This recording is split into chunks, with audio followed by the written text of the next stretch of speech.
Chers frères et sœurs, je rends grâce à notre Seigneur qui nous donne l'opportunité ce soir de partager sa parole. Alors je vous invite à incliner nos têtes à la prière. Éternel, notre Dieu, je viens ce soir m'abandonner complètement entre tes mains, Seigneur, au moment de m'adresser à ton peuple, pour qui tu es mort, qui tu as payé les prix forts à la croix de Golgotha. Utilise-moi, Seigneur, comme un canal par lequel tu t'adresses toi-même à ton peuple. Que je ne dise rien qui vient de moi, Seigneur. Inspire-moi et mets tes paroles dans ma bouche. Au nom de Jésus-Christ. Amen.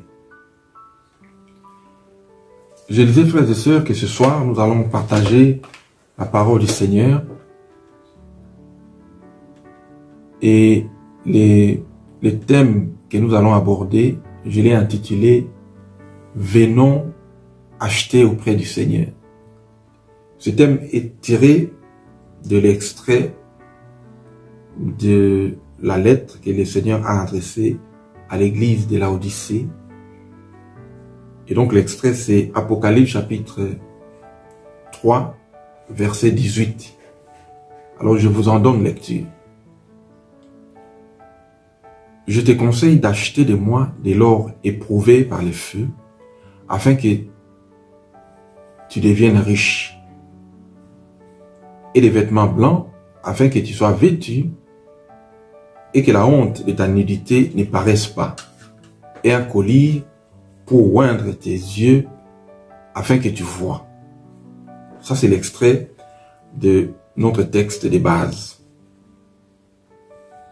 Alors, pour le contexte, je disais qu'il est extrait de la lettre adressée à l'église de Laodicée par le Seigneur. Et l'église de Laodicée, ça faisait partie de ces églises que le Seigneur avait choisies, qui existaient en Asie mineure, à l'époque où Jean, l'apôtre, fut enlevé en esprit dans l'île de Patmos. Alors l'église de Laodicée, outre ce fait que ça existait effectivement en Asie mineure, mais cette église est l'image de l'église terrestre du Seigneur dans son état final avant l'enlèvement de l'église. C'est donc la dernière église terrestre avant l'enlèvement. Dans cette lettre que le Seigneur adresse à l'église de Laodicée, il a identifié 3 catégories de gens des habitants de Laodicée. Alors rapidement, voici les 3 catégories. Il y a d'abord les gens que le Seigneur appelle des bouillants. Qui sont-ils?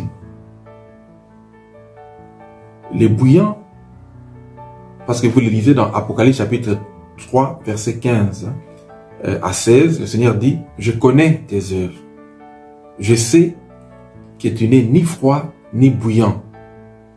Puisses-tu être froid ou bouillant? Ainsi, parce que tu es tiède et que tu n'es ni froid ni bouillant, je te vomirai de ma bouche. » 3 catégories. Les froids, les bouillants et les tièdes. Qui sont les bouillants? Les bouillants sont des chrétiens spirituels, des chrétiens qui sont des vrais, qui sont régénérés.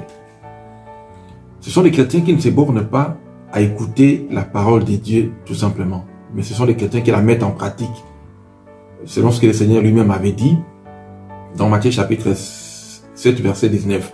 tout arbre qui ne porte pas de bons fruits est coupé et jeté au feu. Verset 20. C'est donc à leurs fruits que vous les reconnaîtrez. Et verset 21. Ceux qui me disent, Seigneur, Seigneur, n'entreront pas tous dans le royaume des cieux, mais celui-là seul qui fait la volonté de mon Père qui est dans les cieux. C'est celui-là qui entrera. Donc le chrétien bouillant, c'est celui qui est appelé à entrer dans le royaume de Dieu. C'est donc les chrétiens régénérés qui met la parole de Dieu en pratique. Les froids, qui sont-ils? Cette deuxième catégorie des personnes, ce sont des personnes qui rejettent Christ et qui rejettent la parole de Dieu. Il s'agit de personnes qui sont à l'état naturel, que je pourrais aussi qualifier de l'homme adamique. Il s'agit donc d'une personne non régénérée. Et le Seigneur en parle d'ailleurs dans sa conversation avec Nicodème. Vous lirez ça dans Jean chapitre 3 versets 3 à 5. Ces personnes qui sont naturelles, qui sont nées de la chair, ces personnes peuvent être instruites, peuvent être éloquentes, intelligentes, peuvent être aimables, gentilles. Mais le sens spirituel des Écritures leur échappe complètement. Ça, ce sont les froids. Dernière catégorie, les personnages que le Seigneur a identifiés, ce sont les tièdes. Qui sont-ils? C'est les chrétiens qui font les mélanges. C'est un chrétien qui a un pied dedans, un pied dehors. C'est un chrétien qui écoute la parole de Dieu sans vraiment y croire. C'est un chrétien aussi hypocrite, à l'instar des pharisiens.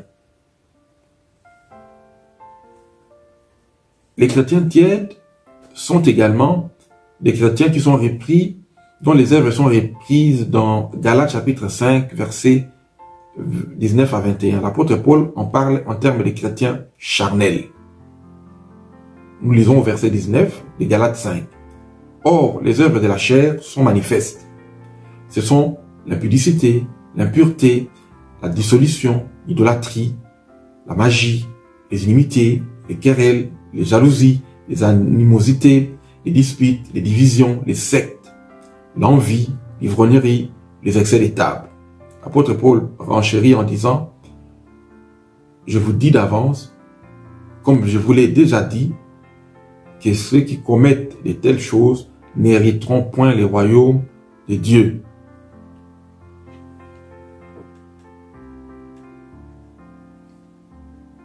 Alors vous comprenez que les chrétiens tièdes, le Seigneur dit qu'il va les vomir.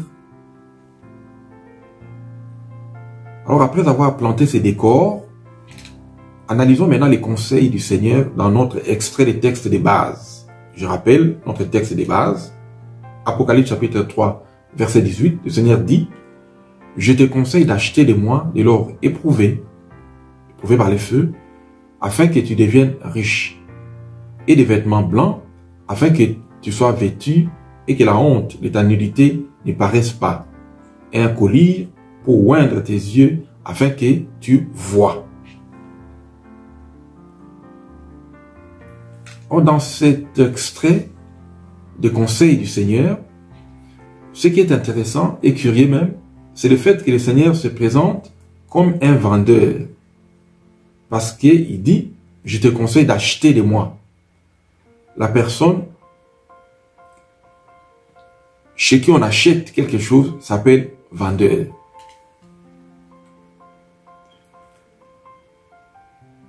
Et alors le conseil d'acheter s'adresse à qui? À l'église. Parce qu'il dit, je te conseille d'acheter de moi. Le Seigneur jouant le rôle du vendeur, et automatiquement l'église du Seigneur, le Seigneur nous assigne les rôles des acheteurs, qu'en économie on appelle les consommateurs. Et donc si ce marché dont les vendeurs représentés par le Seigneur, les acheteurs par les consommateurs, donc les chrétiens, l'église, si vous voulez.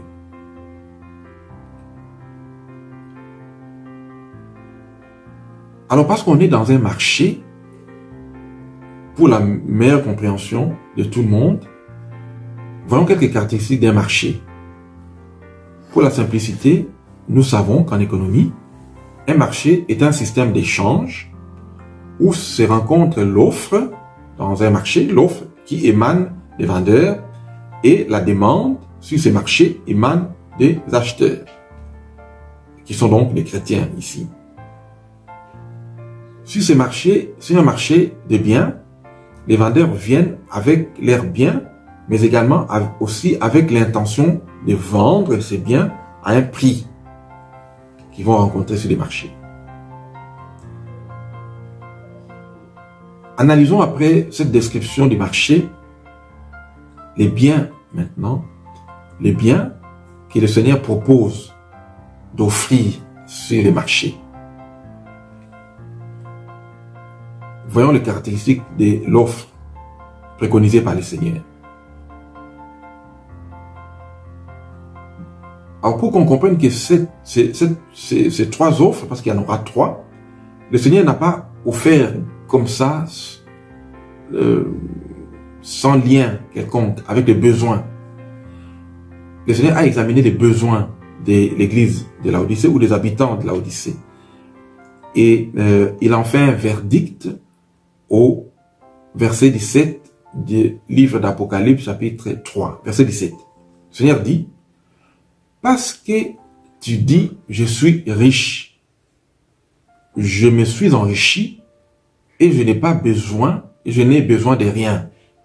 Et parce que tu ne sais pas que tu es malheureux, que tu es misérable, tu es pauvre, tu es aveugle et nu. » Ça, c'est les diagnostics que le Seigneur fait sur les habitants de Laodicée.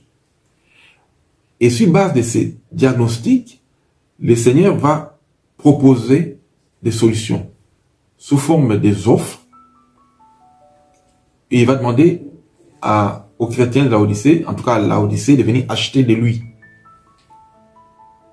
Alors, analysons rapidement, tour à tour, ce que le Seigneur propose par rapport à au diagnostic qu'il a fait.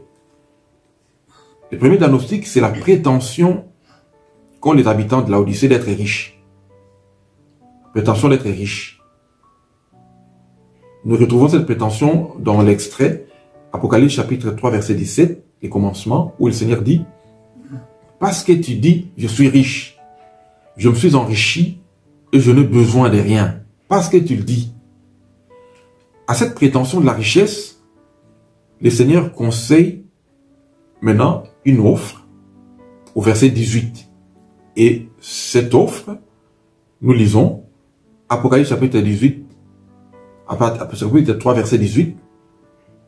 Il dit, je conseille d'acheter de moi de l'or éprouvé par le feu afin que tu deviennes riche. Donc vous comprenez que l'or éprouvé par les feux est une solution, est une offre que le Seigneur fait pour rendre les habitants de Laodicée riches par rapport à leur prétention d'être riches. Deuxième élément, la ville de Laodicée était fière de son industrie lainière qui fabriquait des vêtements et des tapis tissés. La ville de Laodicée était réputée pour cette production de la laine. Alors, le diagnostic du Seigneur est sans appel à cet égard. Nous retrouvons ce diagnostic au verset 17, où il dit, « Et parce que tu ne sais pas que tu es nu. » Donc, le Seigneur détecte la nudité des habitants de Laodicée. Suite à ce diagnostic de l'ignorance des chrétiens de Laodicée, des chrétiens tièdes particulièrement, le Seigneur leur conseille une seconde offre que l'on retrouve au verset 18, où il dit, je te conseille d'acheter de moi des vêtements blancs afin que tu sois vêtu et que la honte de ta nudité ne paraisse pas. Donc, à la nudité, la prétention qu'ils avaient. Le Seigneur dit que vous ignorez que vous êtes nus. Il propose maintenant des vêtements blancs.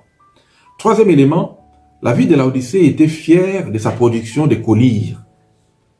Grâce à ces collyres qui étaient fabriqués localement dans la ville de Laodicée de l'époque avait développé un centre médical très réputé à l'époque par sa spécialité dans le traitement des maladies d'yeux.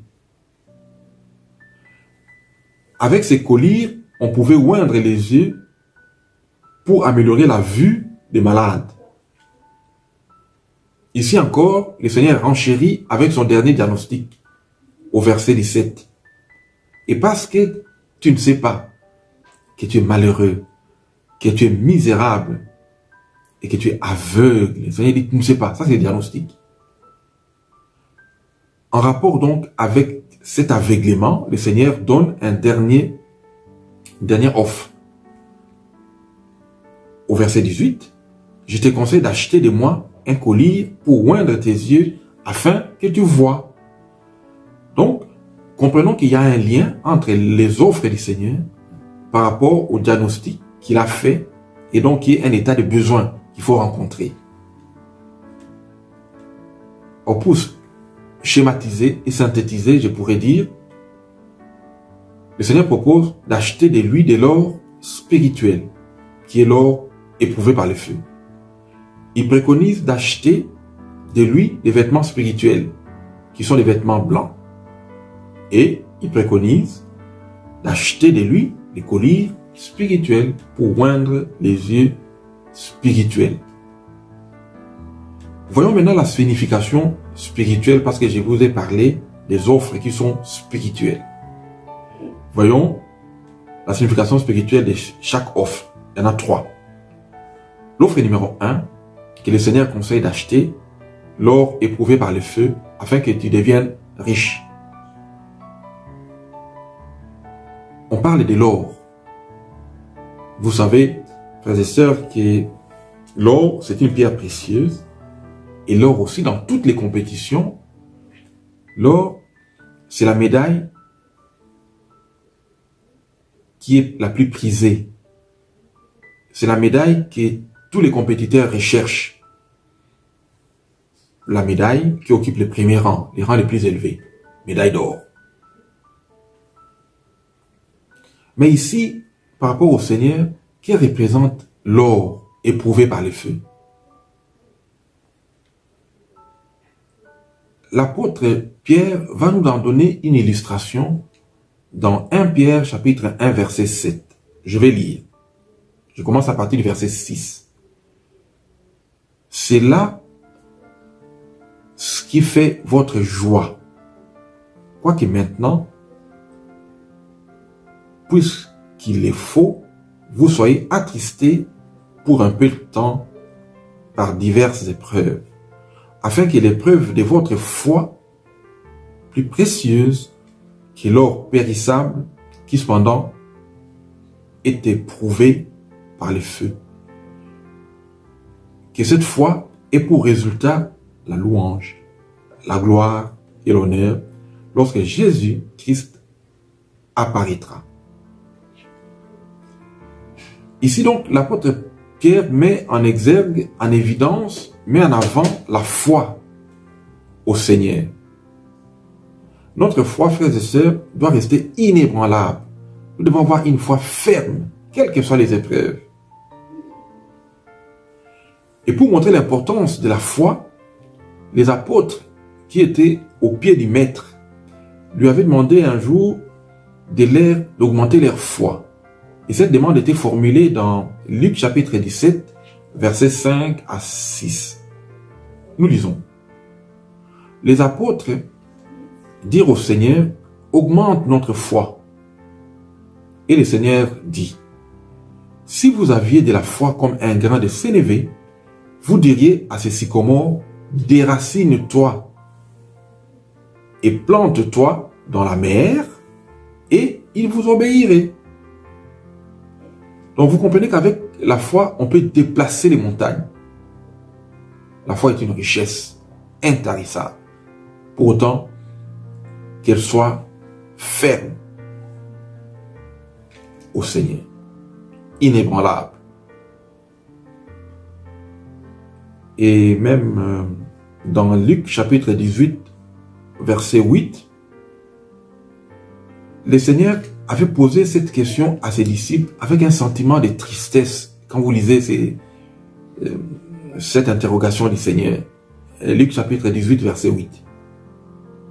Mais quand le Fils de l'homme viendra, trouvera-t-il la foi sur la terre? Vous voyez que le Seigneur pose une question, pourtant sur la foi, parce qu'il connaît l'importance de la foi. Mais est-ce que lorsqu'il reviendra, trouvera-t-il la foi sur la terre? Notre foi, frères et sœurs, surtout pour nous, pour l'église de Laodicée, l'église qui est la dernière dans les étapes de l'église terrestre avant l'enlèvement, le Seigneur dit, trouvera-t-il la foi? Conservons jalousement et précieusement notre foi.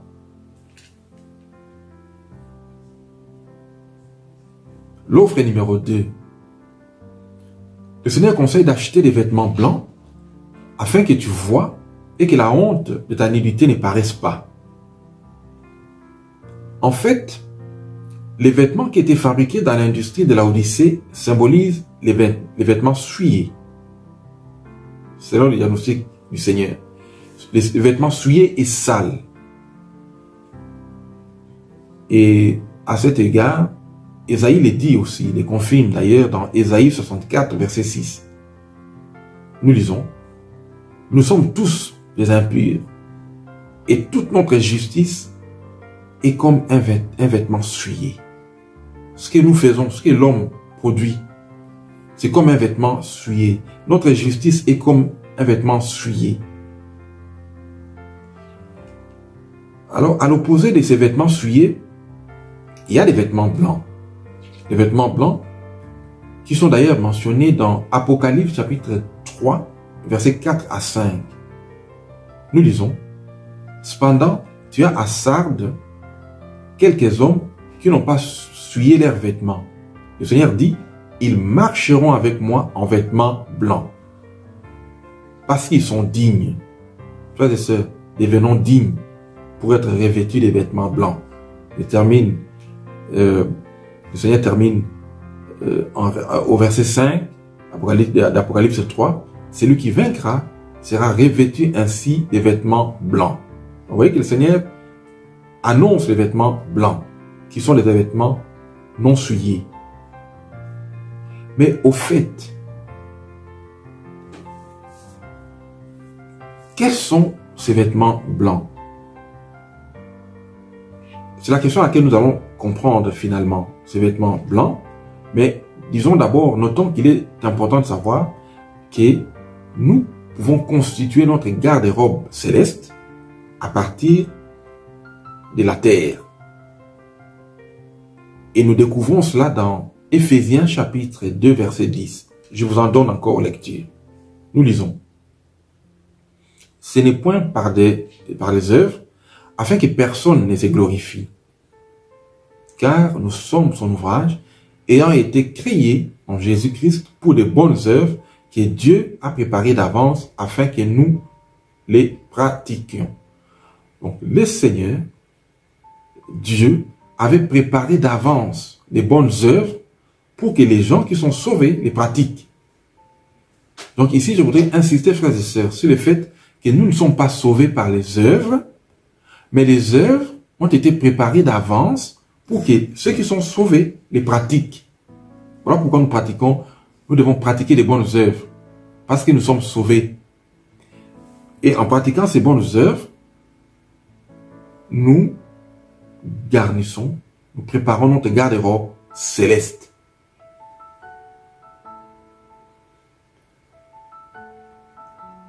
Ce sont ces bonnes œuvres pratiquées sur la terre qui symbolisent, comme je le disais, les œuvres justes des saints. Et le Seigneur l'a confirmé dans Apocalypse chapitre 19, verset 8, où nous lisons, je préfère les lire à partir du verset 7. Écoutez, réjouissons-nous et soyons dans l'allégresse et donnons-lui gloire, car les noces de l'agneau sont venues. et son épouse s'est préparée. Verset 8. Et il lui a été donné de se revêtir d'un fin lin éclatant, pur. Car les fins lins, ce sont les œuvres justes des saints. Mais ces œuvres justes, ce sont les œuvres que le Seigneur avait préparées d'avance pour que nous les pratiquions, comme nous les avons lus dans Éphésiens chapitre 2, verset 10 à 8. Enfin, 8 à 10, excusez-moi. Troisième offre du Seigneur. Le Seigneur conseille d'acheter un collier pour oindre les yeux afin de voir. Ici, nous pourrons dire que beaucoup de fidèles de l'église de Laodicée, qui avaient beaucoup de prétentions, ils avaient beaucoup de prétentions même de savoir, d'avoir des connaissances spirituelles supérieures. Et ça se passe jusqu'à aujourd'hui. Aujourd'hui, dans nos églises aussi, il y a beaucoup de gens qui ont beaucoup de prétentions. Tout le monde sait. Surtout qu'aujourd'hui, les gens se réveillent. Dieu m'a dit. Donc, les gens ont plein d'autosuffisance, plein de prétentions de savoir. Mais le Seigneur dit, or, ils sont spirituellement aveugles. Frères et sœurs, pour être éclairés et pour voir, pour comprendre les choses spirituelles, nous avons besoin de discernement que seul donne le Saint-Esprit. Pour vivre la vie chrétienne normale, nous avons besoin d'être régénérés par le Saint-Esprit. C'est encore le Saint-Esprit qui conduit l'Église depuis les jours de la Pentecôte jusqu'à la fin de l'Église, du temps de l'Église. Ce sera le Saint-Esprit qui éclairera, qui conduira l'Église. Et le Seigneur insiste là-dessus. D'ailleurs, à titre indicatif, je vous donnerai quelques passages bibliques où dans les évangiles, le Seigneur en parlait dans Jean chapitre 14 au verset 26. Si je commence à partir du verset 25, nous lisons: je vous ai dit ces choses pendant que je demeure avec vous. Et les versets 26, le Seigneur dit: mais les consolateurs, l'Esprit Saint, que le Père enverra à mon nom, vous enseignera toutes choses et vous rappellera tout ce que je vous ai dit. Donc, il résulte, frères et sœurs, de ces passages que le Saint-Esprit fait un travail de rappel historique des enseignements donnés par les Seigneurs. Les enseignements que nous retrouvons notamment dans les évangiles. Dans Jean chapitre 16, versets 8 à 11, que vous pourrez lire chez vous, là vous découvrirez que c'est le Saint-Esprit qui convainc les mondes en ce qui concerne les péchés, en ce qui concerne la justice et en ce qui concerne les jugements. Encore une fois, l'éclairage vient du Saint-Esprit. Pouvoir clair, c'est le Saint-Esprit qui nous convainc des péchés, qui nous convainc de la justice, qui nous convainc du jugement. Et dans Galates chapitre 5, verset 22, nous lisons des textes que vous pourrez lire aussi à la maison, mais il résulte de ces textes que c'est le Saint-Esprit qui forge notre trait de caractère de sorte que nous puissions porter les fruits de l'Esprit. Et les fruits de l'Esprit, c'est un fruit composite qui comporte 9 éléments qui y sont cités: l'amour, la joie, la paix, la patience, la bonté, la bienveillance, la foi, la douceur et la maîtrise de soi. Ce sont des éléments qui sont des vertus indispensables pour vivre une vie de chrétien, une vie chrétienne normale. C'est le Saint-Esprit qui produit ce fruit de l'Esprit, et nous sommes agréables au Seigneur lorsque nous en produisons en quantité. Lorsque nous en produisons en quantité, c'est alors que le Seigneur est glorifié. Selon 1 Corinthiens chapitre 12, versets 7 à 11, que vous pourrez encore lire chez vous à la maison, ici je relève simplement le fait que le Saint-Esprit, en venant en chacun de nous, le Saint-Esprit répand des dons divers. Vous avez les dons des paroles, paroles de sagesse, les dons de parole de connaissance, les dons de foi, les dons de guérison, les dons de miracles, les dons de prophétie, les dons de discernement des esprits, les dons de diversité des langues, les dons d'interprétation des langues. Et donc vous avez là ces dons qui sont des facilités, des talents que le Seigneur dispose à travers le Saint-Esprit et qui nous facilitent la vie des Christ normales.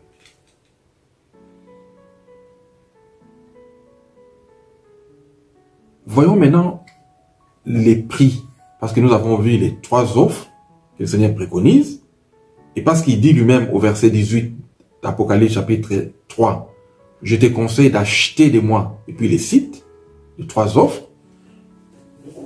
Quel est le prix alors des offres que préconise le Seigneur sur les marchés?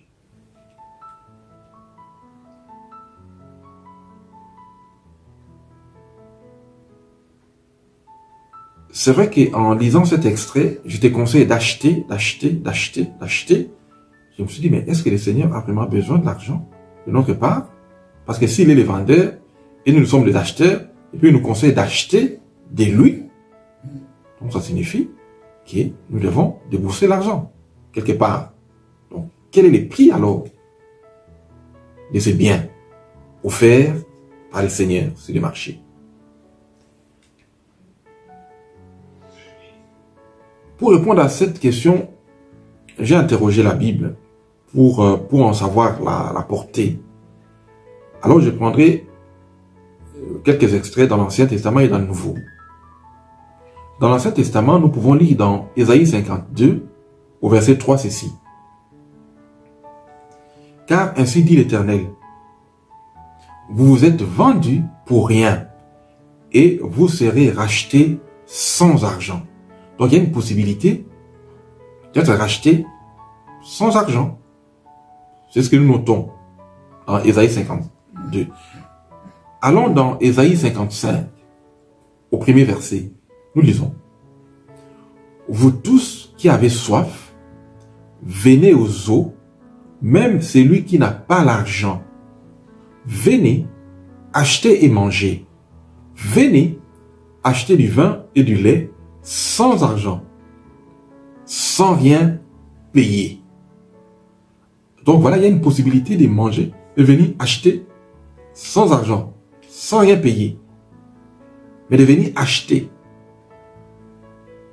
Dans le Nouveau Testament, si nous allons dans Romains chapitre 3, verset 23, nous pourrons lire « Car tous ont péché et sont privés de la gloire de Dieu. » Verset 24 dit « Et ils sont gratuitement justifiés par sa grâce, par les moyens de la rédemption qui est en Jésus-Christ. » Alors, tentons, frères et sœurs, de comprendre cette notion de payer sans argent.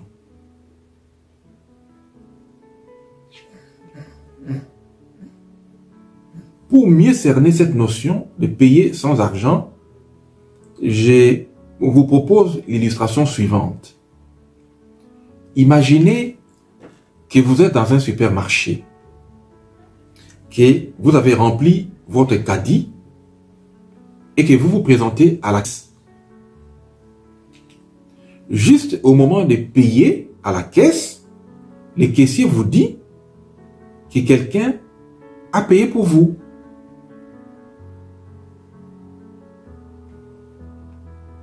Vous êtes surpris. Donc vous sortez avec votre caddie rempli. Et normalement d'ailleurs, même si vous n'avez rien déboursé, vous allez réclamer votre ticket de caisse, hein, pour qu'on ne vous dise pas, hey, vous n'avez pas payé. Surtout par les temps qui courent. Maintenant, interrogeons-nous, frères et sœurs. S'il est vrai que vous n'avez pas déboursé un seul rond de votre poche, est-ce pour autant que vos achats n'ont pas été payés? Tout ce que vous avez mis dans votre caddie, qui sont vos achats, même si vous n'avez pas déboursé votre sou, un seul rond, est-ce pour autant que ces achats n'ont pas été payés? Non, hein? Les achats ont été payés, maison a été payée par qui? Par quelqu'un. Quelqu'un d'autre. En réalité, cette personne qui a payé pour vous a accordé une faveur. Et en principe, vous deviez être reconnaissant. Vous deviez lui exprimer votre reconnaissance. Parce qu'il a payé pour vous. Sans argent. Sans que vous n'ayez déboursé un seul rond. Donc vous comprenez qu'ici, il y a eu des achats sans que vous ayez déboursé un seul rond. Donc, vous êtes venu, vous avez acheté sans avoir déboursé un rond. Sans rien payer. Alors vous comprenez à partir de cette illustration, frères et sœurs, que quand le Seigneur dit, venez acheter et manger, venez acheter du vin et du lait sans argent, sans rien payer, ça signifie que vous ne payez rien, mais lui a payé. Lui a tout payé. Voilà pourquoi il précise, venez acheter de moi. Il n'a pas dit, venez acheter de quelqu'un d'autre, venez acheter de lui. Parce que c'est lui a tout payé. Il a tout accompli. Et il a fait ça à la croix de Golgotha. Il a tout payé sur les bois du calvaire. Voilà pourquoi il peut dire, venez acheter à moi. Je vous conseille d'acheter de moi. Sans rien payer. Sans argent. Alors vous comprenez, frères et sœurs, l'importance de l'œuvre salvatrice de la croix. Et c'est à juste titre et à raison d'ailleurs qu'il peut dire, venez à moi, vous tous qui êtes fatigués et chargés, et je vous donnerai du repos. Parce qu'il a payé un grand prix. Il a payé le prix de son sang, de l'agneau immolé, sans tache. Le Seigneur a tout payé sur les bois du calvaire. Il a tout accompli. En guise de conclusion, je voudrais relever quelques éléments symboliques sur la dernière invitation du Seigneur qui se trouve à la fin de la lettre à l'église de Laodicée au verset 20. Nous lisons. Apocalypse chapitre 3 verset 20. Voici, je me tiens à la porte et je frappe. Si quelqu'un entend ma voix et ouvre la porte, j'entrerai chez lui, je souperai avec lui et lui avec moi. Cette invitation, frères et sœurs, du Seigneur est d'abord et avant tout une invitation personnelle. Parce que c'est écrit, si quelqu'un entend ma voix, si quelqu'un, c'est n'importe qui, quiconque donc, entend ma voix. Le Seigneur poursuit en disant, si cette personne ouvre la porte, la personne qui entend sa voix, ouvre la porte, il dit, j'entrerai chez lui. Si le Seigneur doit entrer, cela signifie qu'il est dehors. Pour cette personne, le Saint-Esprit n'habite pas encore en lui, selon 1 Corinthiens chapitre 6 verset 19. Parce que là, l'apôtre Paul, s'exprimant par le Saint-Esprit, nous dit, ne savez-vous pas que votre corps est le temple du Saint-Esprit qui est en vous? Notre corps, le temple du Saint-Esprit qui est en nous. Mais si le Seigneur est dehors, s'il frappe à la porte, c'est qu'il est dehors. Alors, le Seigneur ne peut pas être dehors et le Saint-Esprit en nous. Donc ça signifie qu'il y a des chrétiens, en tout cas qui se disent chrétiens, et qui peuvent chanter « Nous sommes les temples du Saint-Esprit », mais en réalité, le Saint-Esprit n'est pas dedans. Le Seigneur est à la porte et il frappe.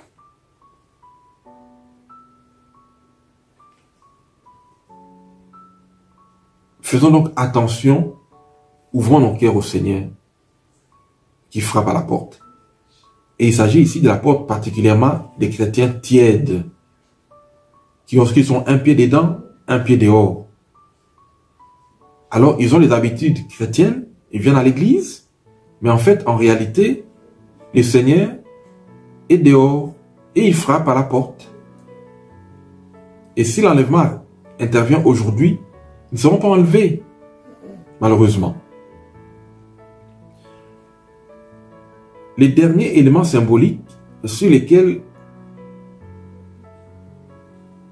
je voudrais attirer notre attention à nous tous, c'est la portée spirituelle du verbe souper, qui n'est pas choisi par hasard dans le texte, dans cette invitation du Seigneur. Nous relisons.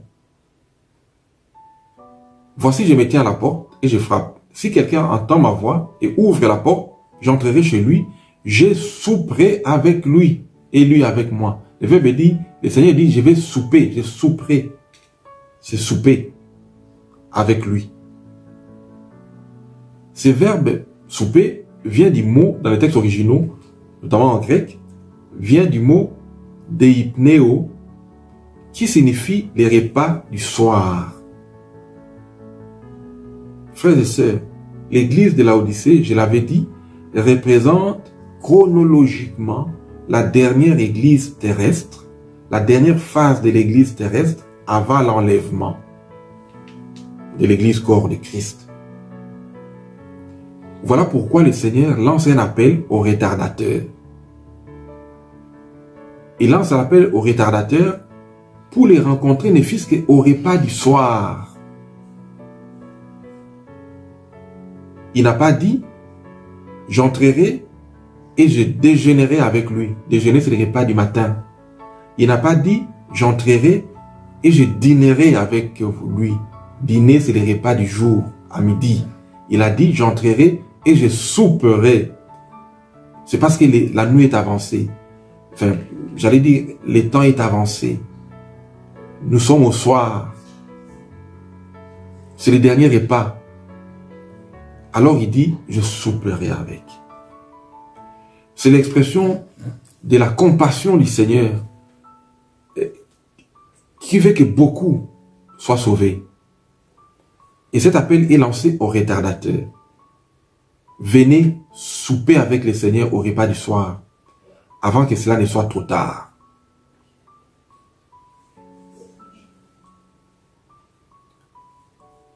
Et frères et sœurs, avant que cela ne soit trop tard, ça signifie maintenant. Maintenant, au moment où nous écoutons la parole. Maintenant. Après avoir écouté la parole, c'est le moment pour les chrétiens tièdes de prendre la décision. Tandis que le Seigneur est encore là. Tandis que la grâce est encore disponible. Le Seigneur avait prévenu dans Jean chapitre 7, verset 34. Vous me chercherez et vous ne me trouverez pas et vous ne pourrez venir où je serai. Là, le Seigneur donne un avertissement. Il dit simplement qu'il y aura un temps où les gens les chercheront mais ne trouveront plus. Il ne sera plus là. La grâce ne sera plus disponible. La porte sera fermée, frères et sœurs. Ça sera trop tard. L'église aura été enlevée. Voilà pourquoi la grâce est encore disponible. Maintenant, si vous entendez sa voix, nous allons chanter avec maman Charlie. Merci d'un cœur connaissant. Merci ô Seigneur très très saint. Merci car tu as donné Jésus-Christ, ton Fils. Maintenant, le faible dit, je suis fort. Le pauvre dit, je suis riche, car Dieu a fait de grandes choses pour nous. Maintenant, le faible dit, je suis fort. Le pauvre dit, je suis riche, car Dieu a fait de grandes choses pour nous. Merci. Oui, merci Seigneur, parce que tu as fait des grandes choses pour nous. Que le Seigneur vous bénisse, frères et sœurs. Amen.